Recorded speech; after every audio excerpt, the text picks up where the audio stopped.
தந்தை மகன் தூய் ஆவியாரின் பெயராலே ஆமென். ஆன்ம வழிகாட்டி அக்டோபர் மாதம் 23ஆம் தேதி வியாழக்கிழமை. அற்புத குழந்தை இயேசுவிடத்தில் நம்மை ஒப்புக்கொடுத்து மன்றாடுவோம். அற்புத குழந்தை இயேசுவே, எங்களை ஆசீர்வதித்து வரவேற்க கரம் விரித்து காத்திருக்கின்றீர். ஜெபத்தின் வழியாக உம்மை வாழ்த்தி வணங்க எங்களுக்கு உதவி புரியும். நீரே எங்கள் ஆண்டவர், நீரே எங்கள் மீட்பர். எங்களை பற்றிய உமக்கு அதிக அக்கறை உண்டு. எங்கள் மன்றாட்டுக்களை கேட்க நீர் எங்களோடு எப்போதும் இருக்கிறீர். எனவே எங்கள் குரலுக்கு செவி சாய்த்து எங்கள் மன்றாட்டுக்களை கருணை கூர்ந்து அளித்தருளும். வல்லமை மிக்க உமது உதவியை தாழ்ந்த உள்ளத்தோடு கெஞ்சி கேட்கிறோம். அற்புத குழந்தை இயேசுவே, அமைதியற்ற எங்கள் உள்ளங்களின் மேல் உமது கருணை கண்களை திருப்பி அருளுமாறு தாழ்ந்து பணிந்து வணங்கி வேண்டுகிறோம்.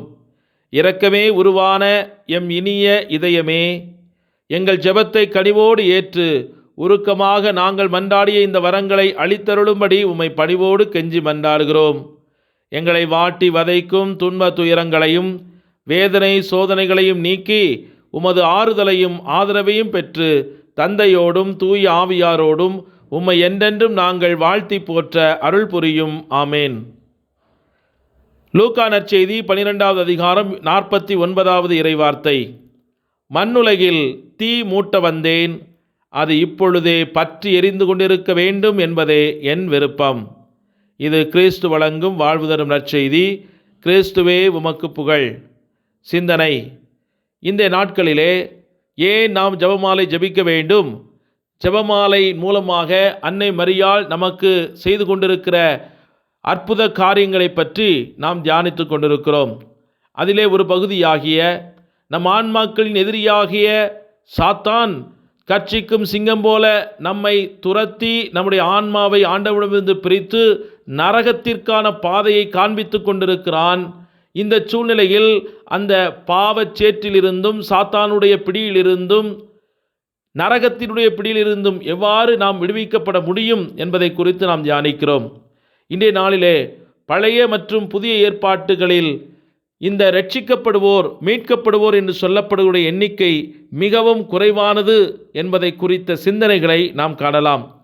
நோவாவின் காலத்தில் மனிதகுலம் முழுவதும் பெருவெள்ளத்தில் ஆழ்த்தப்பட்டது. 8 பேர் மட்டுமே பேழை கொண்டு காப்பாற்றப்பட்டார்கள். இந்த பேழை திருச்சபைக்கு உருவகம் என்று புனித பேதுரு கூறுகிறார். புனித அகுஸ்தினார் இதன் தொடர்ச்சியாக இந்த 8 பேரும் ரட்சிக்கப்படுகிற மிகச் சில கிறிஸ்தவர்களை குறிக்கிறார்கள். ஏனெனில் உண்மையாகவே உலகத்தை துறப்பவர்கள் ஒரு சிலரே. வெறும் வார்த்தைகளில் மட்டும் அதை துறப்பவர்கள் அந்த பேழையால் குறிக்கப்படுகிற பரம இரகசியமாகிய விண்ணகத்திற்கு சொந்தக்காரர்களாக மாட்டார்கள் என்கிறார். எபிரேய மக்கள் எகிப்திலிருந்து வெளியேறிய பின் 20 லட்சம் மக்களில் வெறும் 2 பேர் மட்டுமே வாக்களிக்கப்பட்ட நாட்டிற்குள் நுழைந்தார்கள் என்றும் சோதோமையும் அதனோடு அழிந்த மற்ற நகரங்களையும் சுட்டெரித்த அக்கினியிலிருந்து 4 மட்டுமே தப்பினார்கள் என்று புனித வேதாகமம் நமக்கு கற்றுக் கொடுக்கிறது. விவிலியத்தின் சத்தியங்கள் எவ்வளவு உண்மையை யதார்த்தமாக நமக்கு கற்றுக் கொடுக்கிறது. நெருப்பில் வைக்கோலைப் போல வீசெறியப்படும் சபிக்கப்பட்டவர்களின் எண்ணிக்கை பரலோக தந்தையால் ஒரு நாள் அவருடைய களஞ்சியத்தில் சேர்த்து கொள்ளப்படும் விலையேறப்பெற்ற கோதுமை மணிகளாகிய மீட்படைவோரின் எண்ணிக்கை விட கணக்கிட முடியாத அளவுக்கு மிக பெரியதாக இருக்கிறது என்பதனுடைய அர்த்தத்தினுடைய வெளிப்பாடு. நற்செய்தி நூலிலே ஒரு மனிதர் நம் ஆண்டவரிடம் மீட்படைவோர் ஒரு சிலர்தானா என்று கேட்டபோது அவர் என்ன பதிலளித்தார்? மௌனம் சாதித்தாரா? தயக்கத்தோடு பதில் தந்தாரா? மக்களை தம் அச்சுறுத்தி விடக்கூடாது என்ற பயத்தால் தமது எண்ணத்தை மறைத்தாரா? இல்லவே இல்லை. ஒரே ஒருவன் அவரிடம் கேள்வி கேட்டாலும் அவர் கூடியிருந்தவர்கள் அனைவருக்கும் பதிலளித்தார். அவர் அவர்களிடம் ஒரு சிலர் மட்டும்தான் மீட்பு அடைவார்கள் என்று நீங்கள் என்னிடம் கேட்கிறீர்கள். இதோ என் பதில். ஒடுக்கமான பாதையின் வழியே நுழைய முயற்சி செய்யுங்கள். ஏனெனில் நான் உங்களுக்கு சொல்லுகிறேன், அநேகர் அதன் வழியே நுழைய முயன்றாலும் அதில் நுழைய மாட்டார்கள். கடவுளால் இயலாதது ஒன்றுமே இல்லை என்று மீட்பின் இரகசியத்தை மிகவும் எளிமையான வார்த்தைகளிலே நமக்கு சொல்லிக் கொடுத்தார். மீட்பு என்பது கடவுளின் இரக்கத்தால் நம்மீது பொழியப்படுவது. அதற்காக நாம் எந்த அளவிற்கு முயற்சி செய்து ஆண்டவருடைய இரக்கத்திற்குள்ளாக நமது வாழ்வை அர்ப்பணித்து அதற்காக மனம் வருந்தி நாம் திருந்துவதற்கான முயற்சிகளில் ஈடுபடுகிறோம். பரிசுத்த தன்மையிலே நிலைத்திருப்பது என்பது மிகவும் கடினமான ஒன்று. அது ஜெபமாலை ஜெபிப்பவர்களுக்கு எளிதாக வழங்கப்படுகிறது. அன்னை மரியாள் பரிசுத்தத்தின் ஊற்றாக கடவுளால் நமக்கு கொடுக்கப்பட்ட அந்த தாயினுடைய கரங்களை பற்றி பிடித்து கொண்டு அவரை பின்பற்றுகிற எல்லோரும் மீட்பை உறுதியாக பெற்றுக்கொள்வார்கள் என்ற விசுவாசத்தை நமக்கு கற்றுக் கொடுக்கிறது. ஆகவே அன்னை மரியாளின் பரிசுத்தத்தில் இணைந்து நிற்க அனுதினமும் ஜெபமாலை ஜெபித்து நம்மை ஒப்புக் கொடுக்க இந்த நாளிலே முயற்சி எடுப்போம். ஜெபிப்போமாக. என் ஆத்தும நேசரே, எம் இறைவா, மிகுந்த அன்பினால் உமக்கு ஆராதனை செய்கின்றோம். என் அன்பே, ஆருயிரே, மதுரமே, இனிமையே, வாழ்வே, வளமையே, வழியே, ஒளியே, இரட்சகரே, என் இயேசு ராஜாவே, உம்மை வாயார போற்றி மனதார வாழ்த்தி நெஞ்சார புகழ்கின்றோம். உம்முடைய காலடியை கண்ணீரால் துடைத்த பெண்ணை பார்த்து இவள் என் மீது மிகுந்த அன்பை வெளிப்படுத்தியதால் இவள் செய்த மிகப்பெரிய பாவங்களையெல்லாம் மன்னிக்கிறேன் என்று சொன்னவரே, நாங்களும் உம்மை மிகுந்த அன்பினால் உமக்கு சேவை செய்து உமது இரக்கத்தை உரிமையாக்கிக் கொள்ள எங்களுக்கு கிருபை செய்தருளும் ஆண்டவரே.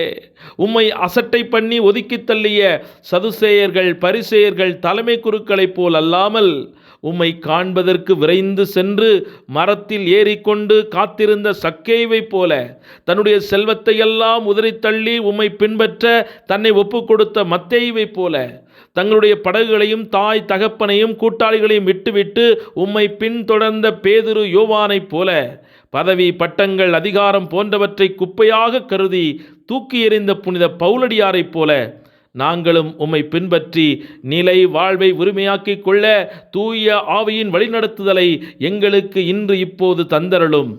பாவத்தை வெறுத்து பரிசுத்தத்தை பற்றி கொள்ள எங்களுக்கு கற்றுத்தாரும். உலகத்தின் கவலைகளால் நாங்கள் சோர்ந்து போகாதபடி எங்களை திடப்படுத்தும். திரு அருட்சாதனங்கள் வழியாக கிடைக்கும் ஆற்றலால் ஆன்மீக வாழ்வில் முன்னேறிச் செல்லவும் உமது கட்டளைகளில் உறுதியாய் கடைபிடிக்கவும் உலகத்தின் தீமைகளிலிருந்து எங்களை தற்காத்து கொள்ளவும் அருள் தாரும். உம்முடைய அன்பு எங்களில் வறண்டு போன எங்கள் ஆன்மாக்களுக்கு வலுவை தருவதாக. திருமண தடைகள், குழந்தை இன்மை, குடும்ப சிக்கல்கள் போன்றவை உம்முடைய அருள் துணையால் இன்று எங்களுக்கு முடிவுக்கு வருவதாக. எங்கள் குடும்பங்கள் உம் அன்புக்கு சான்றாக விளங்க விண்ணக மன்னக ஆசீர் எங்கள் மேல் தங்குவதாக. எமது பிள்ளைகள் உமது அன்புக்கு சான்றுகளாக உமக்கு ஊழியம் புரிகிற பிள்ளைகளாக வாழ்ந்து உம்மை மகிமைப்படுத்துவார்களாக.